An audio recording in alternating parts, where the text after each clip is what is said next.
Assalamualaikum warahmatullahi wabarakatuh. Kami dari kelas 11 F1A ingin membahas tentang peran dan keteladanan ulama di Indonesia.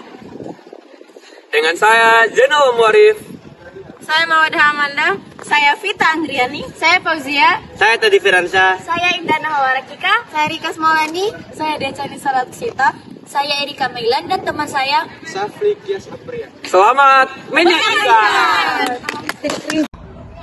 Nah, saya akan membahas tentang biografi Abdul Samad bin Abdullah Al-Jawi Al-Palimbani.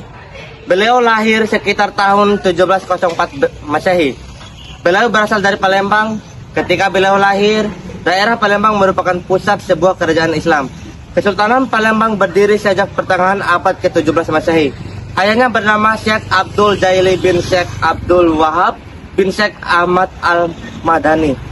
Beliau berasal dari Yaman, sementara ibunya bernama Radin Ranti, adalah perempuan asli Palembang. Nah, teman-teman, pada poin 2 mengenai karya Abdul Samad Al-Palimbani sebagai berikut. Yang pertama, Nasihat Al-Muslimin wa Tazkirah Al-Mu'minin, kitab yang membahas tentang nasihat dan peringatan untuk Islam terkait keutamaan jihad di jalan Allah Subhanahu wa Ta'ala. Nah, pada poin kedua yaitu Syarh Lubab Ihya Ulum Ad-Din, yang ketiga Syarh Bidayah Al-Hidayah, dan yang keempat Zuhra Al-Murid fi Bayan Kalimat At-Tauhid, kitab yang membahas tentang makna kalimat tauhid, dan yang keenam Zat Al-Mutaqin fi Tauhid Rabbal Alamin, yang ketujuh Ratib Abda'as As-Samad, dan yang kesembilan Hidayah As-Salikin fi Suruh Masa Al-Mutaqin, kitab yang membahas tentang petunjuk untuk mencapai tingkat orang-orang yang bertakwa, dan yang terakhir yaitu Syair As-Salikin ila Ibadah Rabbal Alamin, kitab yang membahas tentang cara beribadah kepada Allah Subhanahu wa Ta'ala. Nah, teman-teman, berikut penjelasan peran Abdul Samad Al-Palimbani. Abdul Samad Al-Palimbani menjalani sebagian hidupnya dengan menuntut ilmu dan mengajar di dua kota di Tanah Suci Mekah. Beliau dikenal dan disegani dan dihormati oleh semua kalangan, baik pelajar Nusantara maupun masyarakat lokal, karena kedalaman ilmunya. Di sana beliau juga dikenal sebagai seorang ulama yang memiliki ikatan kuat dengan negeri asalnya, yaitu Indonesia. Walaupun beliau tidak tinggal di Indonesia, namun beliau tetap peduli dengan keadaan perkembangan sosial religius umat muslim di Indonesia. Karena pada saat itu rakyat Indonesia dalam penjajahan, beliau selalu memberikan semangat untuk tidak takut melakukan perlawanan terhadap penjajah. Selain itu, Abdul Samad Al-Palimbani juga peduli terhadap masalah kolonialisme Barat di negeri-negeri Islam. Hal ini dibuktikan dengan karyanya yang berjudul Nasihat Al-Muslimin wa Tazkirah Al-Mu'minin fi Fadail Al-Jihad fi Sabilillah wa Karamah Al-Mujahidin, yang ditulisnya dalam bahasa Arab pada tahun 1772 Masehi. Dengan demikian, selain terlibat dalam jaringan ulama, Abdul Samad Al-Palimbani juga termasuk salah satu ulama sufi yang ikut menyebarkan paham tasawuf dan kesadaran jihad umat muslim dalam melawan penjajah. Poin 4 yaitu keteladanan Abdul Samad Al-Palimbani. Kehidupan Abdul Samad Al-Palimbani tidak pernah lepas dari kegiatan belajar, mengajar, dan menulis buku. Ketekunan sudah menjadi wataknya sejak dirinya berusia anak-anak. Kedua orang tuanya juga tegas dalam menegakkan kedisiplinan. Ketekunan inilah yang patut kita contoh sebagai penerus bangsa dan menegakkan agama Islam. Poin F, Nawawi Al-Bantani. 1. Biografi Nawawi Al-Bantani. Nawawi Al-Bantani memiliki nama lengkap Abu Abdullah Al-Mutti Muhammad Nawawi bin Umar Al-Tanari Al-Bantani Al-Jawi.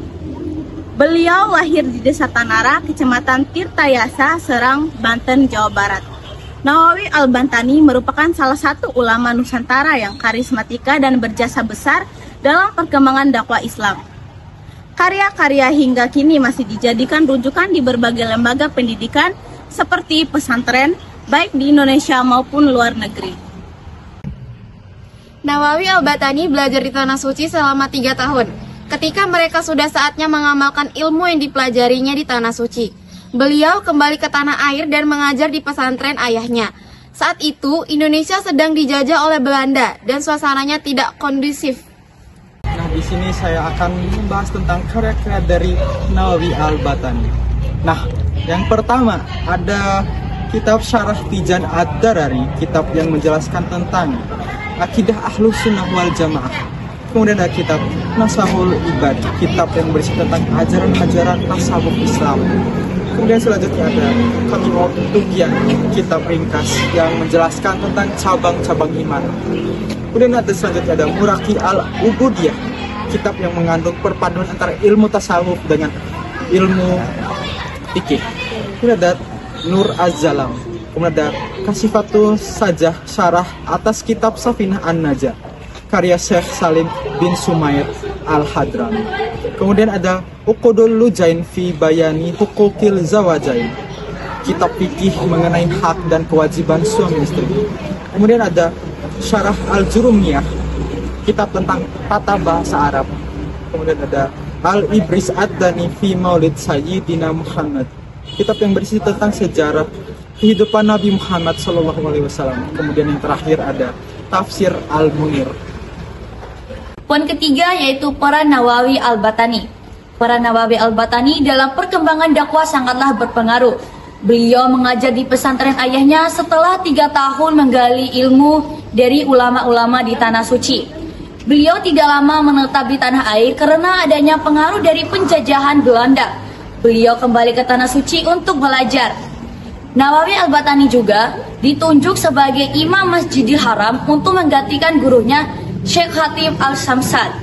Beliau juga mengajar dan membuka halaqah untuk pelajar dari luar Arab.